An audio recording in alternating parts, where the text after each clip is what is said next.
Bonjour, partout aux alliés, la niveau Libana Mboka, partout aux alliés, partout aux Olandangaï, dès qu'on a vu notre président Kennedy, on a zali na Kinyogote, Simon Bomoni a zali lac vert, place au lac au Walwe Bisakaba, Mbisebela qui to comme lac Moko zali négligé, le lac Moko, Basala Kanango et Loko Morote.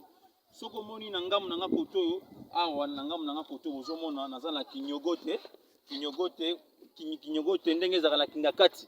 Ngakati donc ndeza Kingakati ndenge la Kinshasa, ndenge pe awa pezali. Mais awa to sipi ya komona kino l'ancien président ya République démocratique du Congo ndeko na biso Kabila na niveau ya Kinshasa na Kinshasa ba désarmer. Mais comment expliquer awa na Kinyogote awa loko Kingakati na mibale awa na niveau ya Goma awa. Azana ba char de combat, azana ba militaire, azana nyonso tout oyo zaki na ngona Kingakati ndep eza awa. Et je demande au gouvernement, je demande à l'IH de la République. Et pourquoi n'est pas venu aussi à désarmer, il y a un niveau à côté à Goma, on a fermé à Kinyogote. C'est terrible ce que moi j'ai trouvé ici, à Kinyogote, c'est terrible, c'est scandale. On ne peut pas accepter Bablo Rama Kandengwana. Nous sommes dans un régime responsable et partout dans le monde entier, si l'ancien président n'a pouvoir, on doit tout ravir, le col à Misso, il y a gouvernement, tout est sans mais je suis surpris. Je vois des chars de combat, je vois des militaires, des gars républicains. C'est là que je suis surpris. Je mets quiconque à défi, armement Zamakassewa, na chars de combat. C'est simple. On va en parler dans les jours à venir. Merci.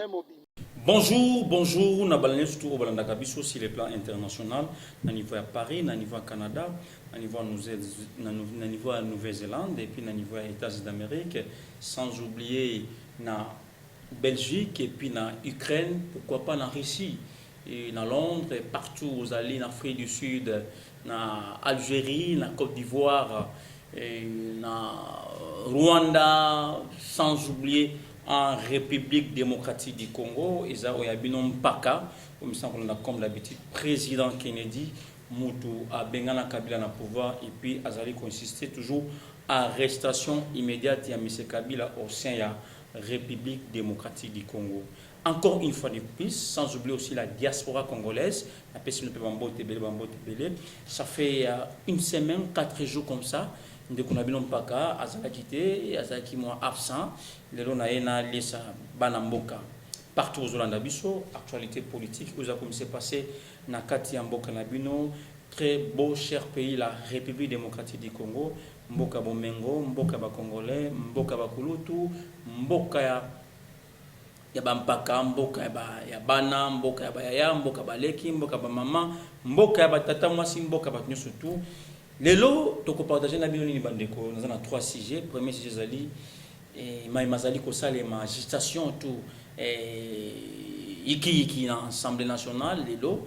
Et puis na global bino likambo ya Kinyogote batolebi Kinyogote zali na Nord Kivu na Goma et puis na reparler bino likambo tali université où itongami na ministre ya EPST où il y a Nord Kivu, na kombo ya Muindo Zangi, tu reparler binongo awa, et puis tu kosuki sa na ko pesa bande comme susu o bako zala ensemble la mission niveau d'éducation pesa mo mbote belé.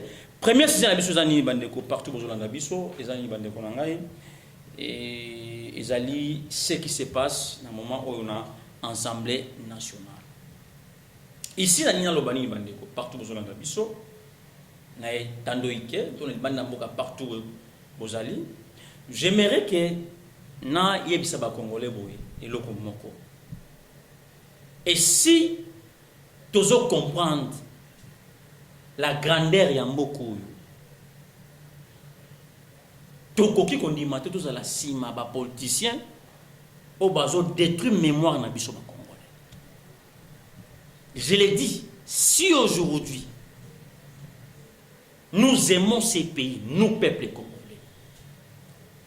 On ne peut jamais être derrière les politiciens qui veulent introduire des bêtises dans le Nabiso. Nalingi ba politicien ba sa peuple congolais vérité.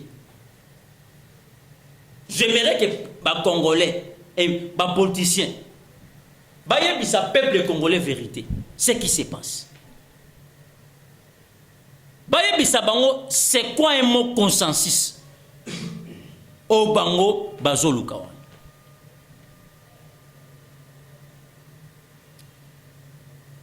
Soki bandeko bako comprendre ngai lelo te mais lobi oza trop tard. Et loko bandeko ya lamuka soit opposition bazo senga maintenant na ine so peuple congolais bazo senga élection te bazo senga nini dialogue. Et na dialogue wana il y aura auto bengi partage ya pouvoir to ya gâteau. Ce qu'on place wana par ya peuple et kozana ngoti. Ndeko Muzito azalaki premier ministre ya mboka o. Muzito azalaki premier ministre ya mboka o. Est-ce qu'il peut nous dire quand il était ministre, premier ministre ya mboka na biso Congo, a changé nini? A même développement ni na mboka o. Qu'est-ce qui a changé à son époque?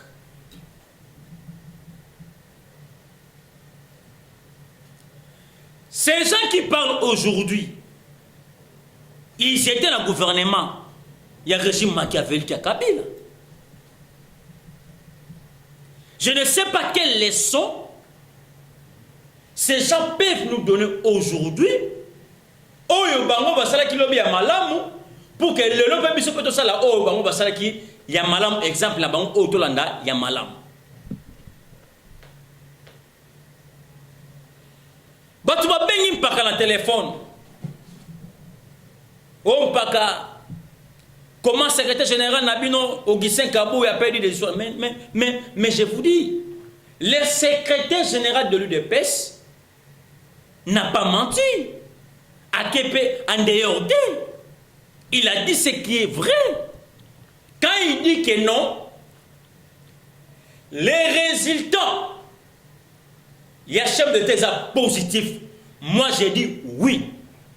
Et je vais m'expliquer ici pourquoi les résultats, il y a chef de thèse positif. Je vais expliquer à moi. Parce qu'il faut bandeko, baloba vérité. Il faut bandeko, baloba vérité.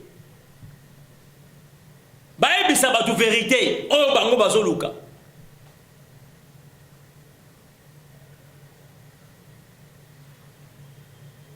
Je m'explique maintenant pour le bilan chef de l'État.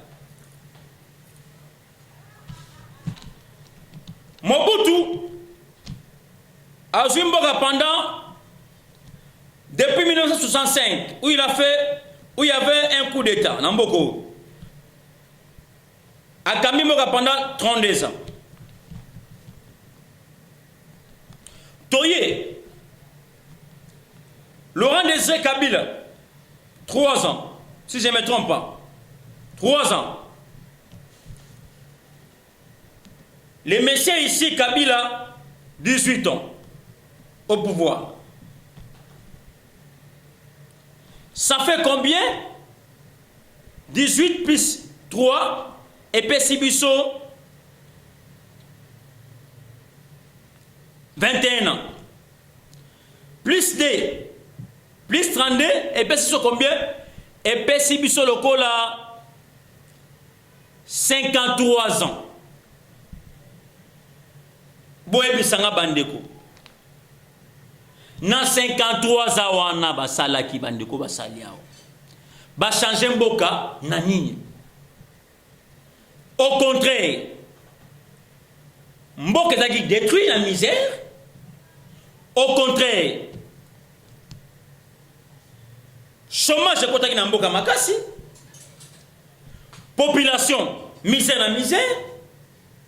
Relation bilatérale et couffant. Maintenant, moi, il y a 3 ans, tu sais que dans la salle Namboko. Moi, il y a 3 ans, au chef de l'État, c'est Namboko Bandeko. Vous êtes très bien, moi, 3 ans. l'administration sur le plan Yamboka, avant Tsango Kitoko. Très à l'aise. Relation bilatérale. Parce que les gens, que non, ce qui manque, c'est quoi, les social peuple congolais. J'en arrive aussi là-bas. Pour en parler s'il place social peuple congolais. Président de la République, avant d'ici, relation bilatérale. À Tchèque-Kinyana Est. Parce que je viens à Goma. Naouti Matanga, je viens à Goma. La paix est là. La paix est à Goma. Oyo et Salemate, chaque jour, les gens ont tué les gens chaque jour à Goma. Mais le chef d'État, avant ici, qui vient à Goma? Je viens là-bas. Je viens là-bas. D'accord? Qui vient à Goma?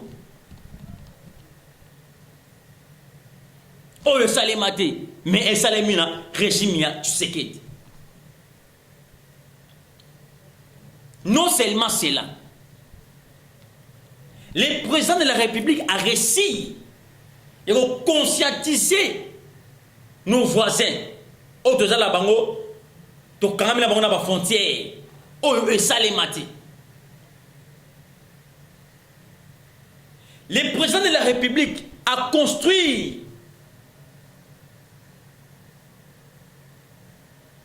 un nouveau bâtiment qui toko na mboka muto sala yangote, il y a hôpital.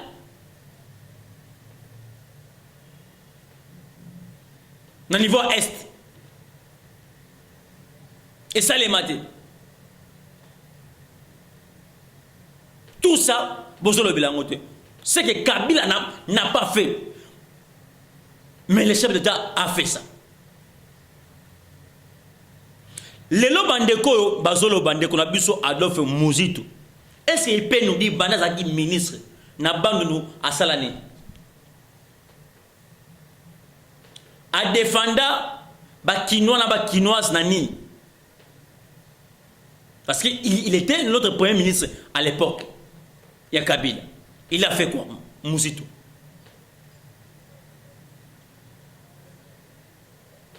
Bitumba oyo idepes azobunda. Azobunda bitumba peuple congolais. C'est-à-dire quoi? Les peuples doivent s'exprimer. Les peuples doivent se réjouir. Bitumba est silité. L'IDPS est en train de se battre encore pour que nous azonga na raison les peuples d'abord. Azonga la raison les peuples d'abord.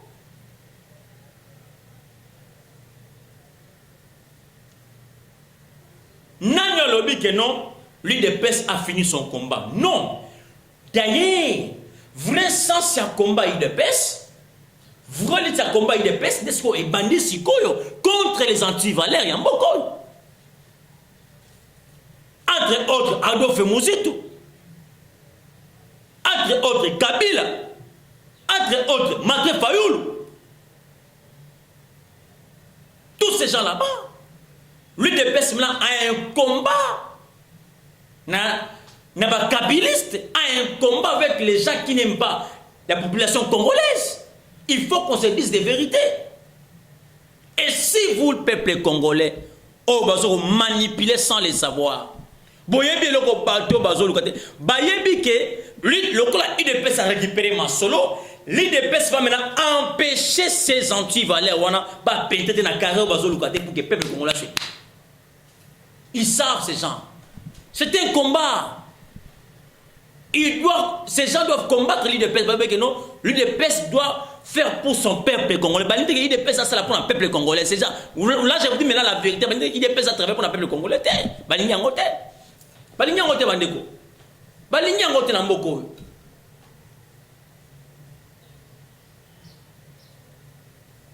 Et maintenant si c'est que c'est pas si l'Assemblée nationale.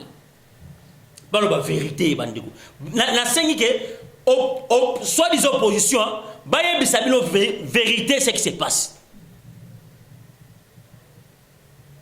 Tout le but clair 2023 il y aura les élections. Loko la bolobi clair que non, le président de la République va voter en 2023. À ça et le côté. Bilan les alliés négatif. Moi je vous dis le bilan est positif. Donc il y a une élection en 2023. Pour que si réellement que Tshisekedi son bilan est négatif. Pourquoi vous avez peur dans l'élection en 2023? Bon, pourquoi l'élection en 2023? Si vous n'êtes pas préparé, ce n'est pas à nous, c'est à vous. C'est à vous, ce n'est pas à nous. Quand le secrétaire général de l'IDP s'est préparé pour l'an 2023, il faut redynamiser le parti. Donc, le parti autant dans la province partout. Vous étiez où? Vous étiez où? Maintenant, il est prêt pour vous affronter en 2023. Pourquoi que Lucas, la couleur de gauche à droite? Non. Allons aux élections en 2023. Comme ça, tu vois, si réellement que non, le président de la République ne va pas battre les élections, ou soit les CG Kabouya n'avaient pas mieux travaillé. Si Kabouya avait mieux travaillé, tout le monde en 2023. Donc, en 2023, pour vous confirmer, Moussala au CG Kabouya Saline pour battre les élections en 2023. Vous avez peur de quoi? Ce qui se passe à l'Assemblée nationale, c'est quoi, Bandeko? Partout, vous n'en pas Kanabino. Président Kennedy, vous avez Kabila au pouvoir, et personne que toujours a reçu M. Kabila aussi à la République démocratique du Congo, et ils ont eu l'Assemblée nationale. Ils ont eu Bandeko. Il faut que vous sachiez, nous certaines sources des informations nous disent que Mbosso Zalina pression Makas pour déloger l'Assemblée nationale. À ma connaissance, on a un problème dans la constitution Mboka. Mais bien qu'on a vu sur Mboka, ezali ko compliqué même ba professeur à l'université.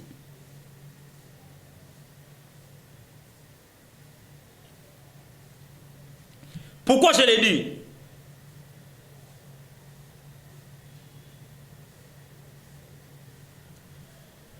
Mi bien ko oyo ba belgera basala.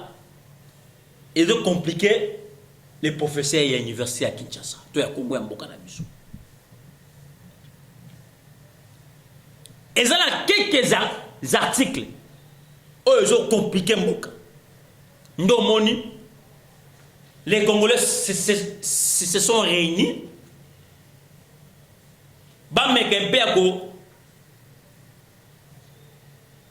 Réviser quelques articles de la Constitution. Mboka na biso.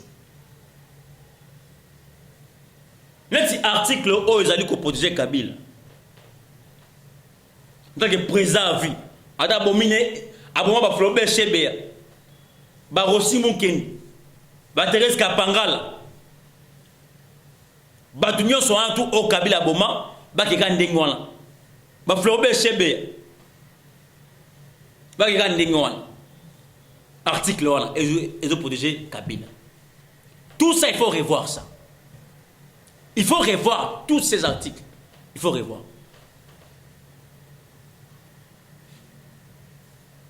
Maintenant, tellement, les Congolais vont éviter ce qui se passe, on vient les manipuler pour l'intérêt de les égoïstes, les politiciens,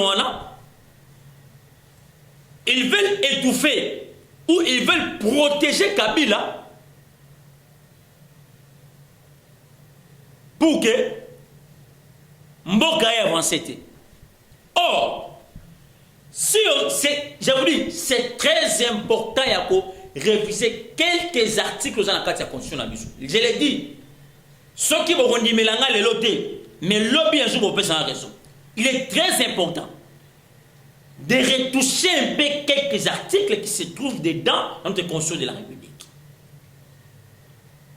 Et puis, on n'en solo pas. Il y a les articles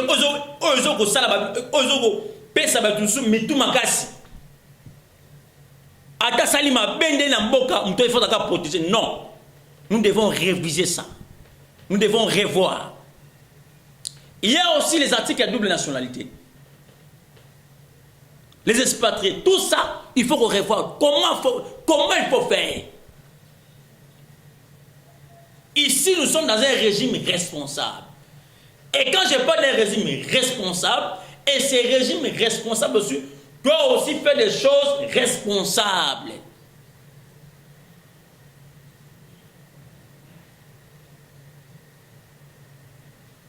Aujourd'hui, la tension est là, dans l'Assemblée nationale. Mais quant à moi, personnellement, en tant que Congolais, j'aimerais que réviser quelques articles de la Constitution pour protéger les individus. Ça sera mieux. Concernant Bosso, c'est un consensus où les députés vont trouver un compromis. Qu'est-ce qu'il faut faire? Et un pays comme le nôtre, je regretterais de voir qu'il y a d'autres Congolais qui ne comprennent pas Makambo et Salima Namboka. C'est trop bizarre. N'a aucun mois, et quand nous on se poumon du matin au soir, pour la hôtel Sabino va réalité en Boka, pour la relax Sabino ce qui se passe dans Boka, il y a des gens oyo. Mais tant qu'il camboyak, ah non, par exemple, il a raison. Il a raison, il a Sima. Il a raison. Nous devons soutenir ce que le gouvernement est en train de nous proposer. Là, je vous dis clairement. Deuxième sujet, aujourd'hui, Sombele Soukayabissan. Awa nasengi na ba maman na ba papa partout bozali bozola na ngai tando ike na bana bo vanda na salon bolanda makambo oyo na mboka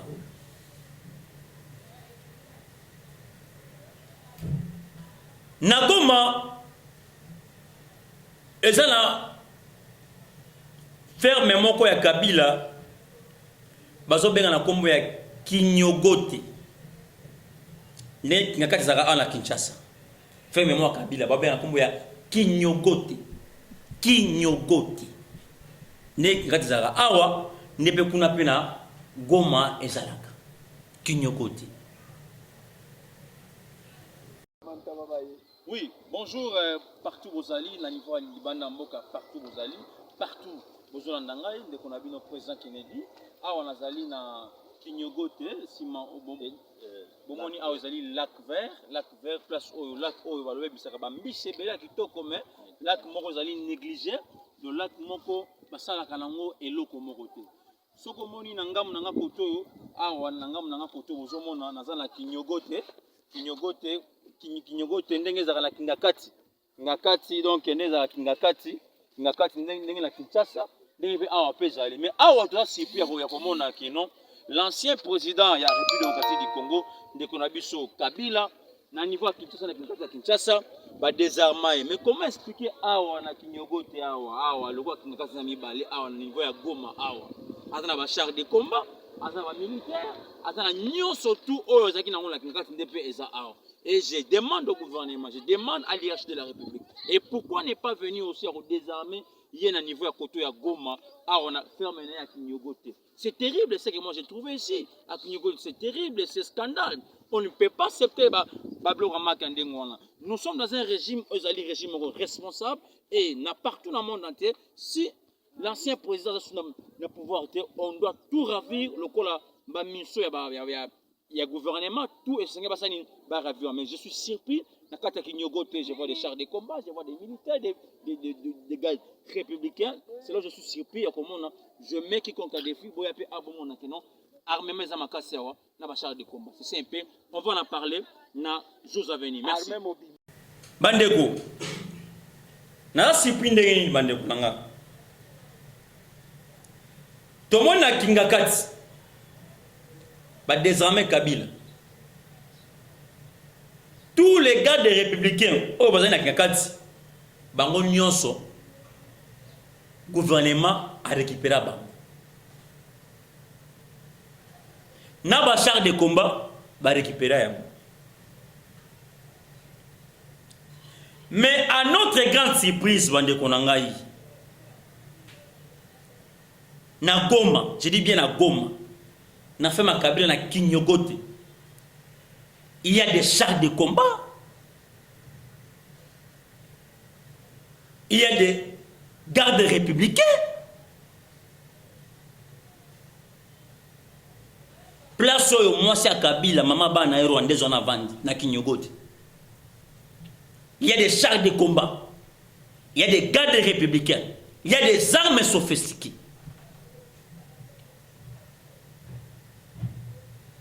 Je me pose la question de savoir comment bako désarmer dans Kinshasa sans que ba désarmer partout où il y a soit dans la province n'y a place à va fermer là.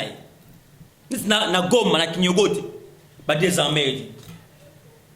Ba désarmer. J'aimerais savoir, est-ce que l'État congolais n'a pas cette information à Kinyogote? Vous aurez des images. Vous en aurez. Vous en aurez des images. Car on a yoka basho. Bon, on a pas image. Il y a Kinyogote. Parce que Nicolas a pièce contre pièce. Il y a pièce contre pièce.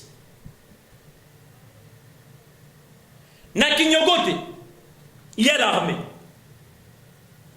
Na Kinyogote, il y a des chars de combat que moi-même j'ai vu en ligne comme ça. Je me pose la question de savoir, est-ce que le gouvernement ne voit pas ça? Ou ils ont autorisé pour la Kinshasa, mais partout est capable pour la Kinshasa. Et ça les maté, ce n'est que l'amboka. On a vu Barack Obama quitter la Maison Blanche. Akira Ndengwana sans armes, tout Akira Ndengwana. François Hollande, mêmement. Nicolas Sarkozy, mêmement. Mais pourquoi est-ce comme dans le Congo où l'ancien président s'impose? Il prend ba munition à l'État local comme Yaye. Un individu qui impose l'État. Oh, na fonction en Mbokate.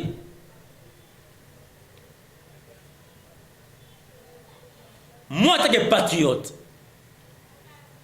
na sengi na l'État congolais. Vous devez aussi désarmer Kabila na Kinyogote na Goma. Il a des armes, il a des chars de combat, il a des gardes républicains là-bas. Place moi c'est avant Dakar. Puis moi c'est pas après la congé qu'on a na Kinyogote. Au moins je vous parle à Zakuna. Na Kinyogote.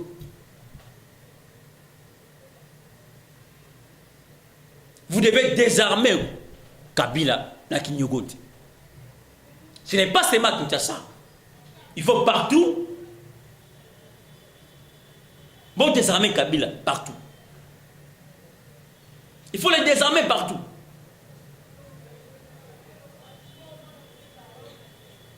Il faut le désarmer partout.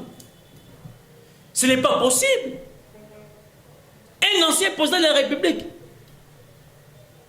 qui détient encore des armes n'a pas chargé de combat avec Kinyogote.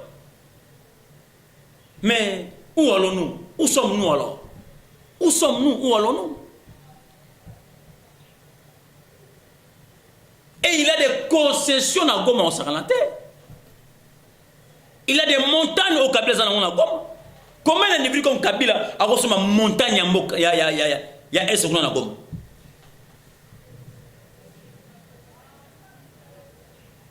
Voilà comment on a joué avec notre pays. On a joué avec la République.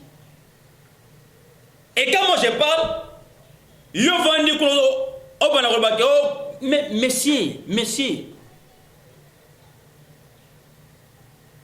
pouvoir auto, ils sikoyo, écoute déjà mboka qui na KO. Et pour la raison que ça mboka, il faut d'abord il faut timbola ba racine, bloquer mboka. C'est pas facile. C'est pas facile. Et ce que nous faisons aujourd'hui, c'est quoi? C'est pour ramener notre pays là où et Kendaki et qu'on soit Sango.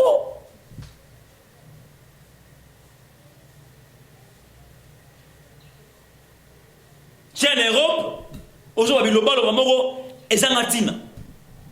Non, j'ai dit non. Tu es mon frère, mais il faut qu'on y ait d'abord, premièrement, Moke où tu wapi. Pour te dire que na stade. Ceux qui ont les Mboka, c'est tout faire rapidement. Non. Le chef de l'État que vous voyez, il est en train de travailler seul. Je vous dis, seul dans Mboka. Il est seul. Il faut qu'on se dise des vérités. Et ceux qui me sautent, to songi mo kozambo kate. Nana rosungai. Tala ba révélation net o na zuya kinyogote. Kinyogote bozomona. Na ba char de combat belakati. Nyo se toni kuna kinyogote. Na gom. Ferme la cabine. Ceux qui na lobeli en côté. Qui peut parler pour ça? Qui peut être le chef de l'État? C'est une façon d'éveiller l'État. Il y a des armes, des chars de combat et des gardes républicains sont là. Ils sont là. Et si je ne parle pas ça, et si je ne révèle pas ça, qui peut le faire à ma place?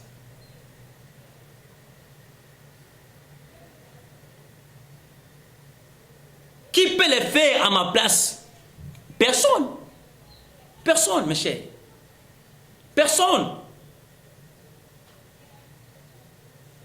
Je suis désolé d'attendre ou de voir, même sous, au lieu de dire ce qui est vrai, pour cacher aux amalam, on vous amène dans des mensonges. Et vous le kouta. Mais c'est terrible.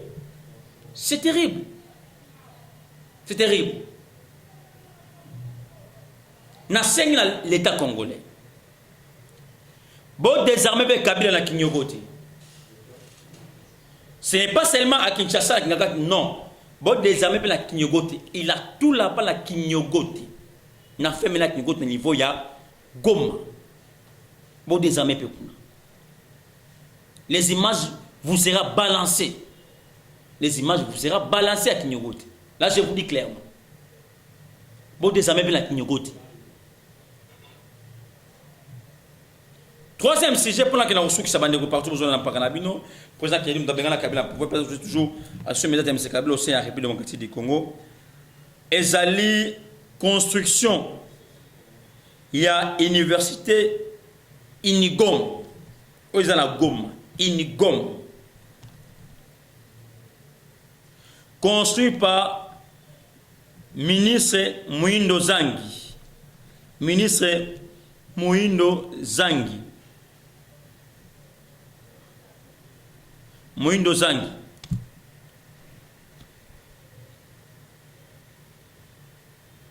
Bandeko. Le président de la République a dans la posé à Batoaboui. Nakatia Mboka. Oba Nakatia vision na yi. J'ai vu l'université au Muindo Zangi à Tongi. À Tongi là mais recteur à Lembongo. Recteur à Lembongo. Université au Batongi na côté Inigom wana. L'Inigom wana Nabiso, c'est comme si école primaire, mais université. J'ai échangé avec les étudiants à Inigom. J'ai échangé avec ces étudiants. Et Inigom, dans Nord Kivu. L'État doit poursuivre ces recteurs-là. L'État Folanda, recteur One. Le ministre a fait sortir l'argent, c'est pour une université. Mais l'État Folanda, la recteur One, où il y a BBC image. Mais, le ministre a vraiment vraiment Le pays a besoin de ministre Boy, le papa Nabuso, Mouindo Zangi. L'État dans la poste à Bato. Basala Makambo. L'État congolais a poste à Bato, Basala Makambo. Parce que le loyo, même hier, vous voyez que non, on a arrêté les jeunes, au niveau Goma, les jeunes, ba créer na ba cabine nzoka baza ba FDLR basali partout na butu bazui 17 armes na ba jeune 17 armes na ba jeune 17, je vous dis bien 17 armes s'il vous plaît. Sur tout ça faut acha zaka mabe bieza négatif oh na kala to mona yangote lelo yo gombe komi na l'état de siège population goma ba tambola kitoko pena elengi na bazoli ape bien bazope mpe kitoko fatika mabe. Préparons 2023 vous les opposants. Il y aura les élections en 2023. Le président de la République n'a pas peur pour aller aux élections en 2023. C'est vous qui ont peur pour les élections 2023. Tout bien, il n'y aura pas de dialogue dans ce pays, il n'y aura que les élections en 2023. Moi aussi, c'est responsable. Il faut aller débattre tes propositions dans l'Assemblée nationale. Comme tu nous disais auparavant, tu dois aussi défendre ça à l'Assemblée nationale. Un responsable doit se présenter à l'Assemblée nationale pour qu'il aille défendre l'Assemblée nationale. Merci beaucoup. Avant tout, au Bandakabiso, sur le plan international, partout vous allez, partout vous allez, sur le plan international, ils ont un bilan de quoi. Le président Kennedy, nous avons bien la cabine pouvoir et vous êtes toujours à l'arrestation immédiate de M. Kabila pour Bakangay Namboka au Bandeko. Les lots n'a Nathalie Sabino, au Seigneur Nathalie Sabino. Mais avant de commencer solo Bandeko Nangai, avant de Kena Rochité, la ligne de Sabisoni, Tobino Nini Bandeko. Le président de la République a dit Katanga le 28. Les lots a négocié là-bas FDLR. Dans la réunion moko na Nairobi, on négocié là-bas FDLR na Nairobi. Vous avez vu comment le président a saboté Paul Kagame. Au lieu de Kagame Mbote, Aboudé, Apessi, Yuri Kenyatta Mbote, Aboudé Kagame. C'est déjà un mauvais signe sur le plan diplomatique. Et aujourd'hui, le chef d'État est en train de se battre pour nous dire qu'il y a toujours dans Mboka Congo. Il en a même parlé lors de son discours. Il a dit que non, s'il mourra pour cette étendue de la République démocratique du Congo, il en enferré.